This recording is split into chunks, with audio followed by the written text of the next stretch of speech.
I was very fortunate to have a father who taught me a great deal. And he didn't preach at me. It seemed like he had opportunities. I would work with him, and he had opportunities, and uh, he would take that opportunity to give me a little lesson. And one of them I particularly remembered that served me a long time was when we were in the office of his business, and the truck drivers were getting ready to take the trucks out and deliver the feed all over northwest Oklahoma, guys from Geis Mills.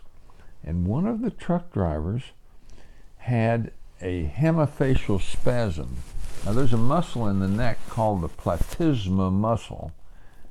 And plata means flat, like the platypus and the Platte River and the platitude.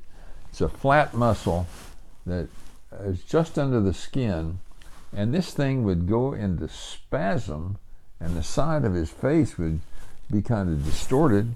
It didn't really affect him that much, but it looked pretty weird. And it's the same muscle that horses shake flies off with on their shoulder that goes up the neck. Well, I saw that guy, and I looked at my father and I said, what's wrong with the truck driver over there? And my father took this opportunity to teach me a lesson.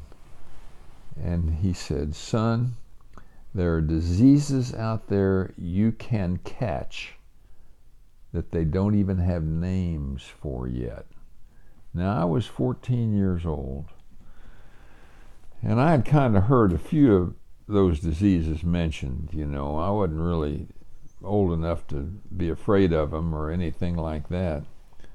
But, whatever that was, I didn't want it.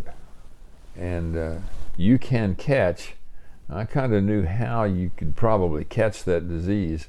And that kept me a good kid for a long time. There are diseases out there you can catch. Now, the amazing thing is, I thought he was probably overstating the fact a little bit. But HIV and AIDS didn't come along for another 10 or 15 years. He was right. There are diseases out there you can catch that they don't even have names for yet. And I always thought, gosh, he was smarter than he thought, Kept me an honest kid for a long time. Yeah. I stayed away from girls until it was after it became absolutely necessary,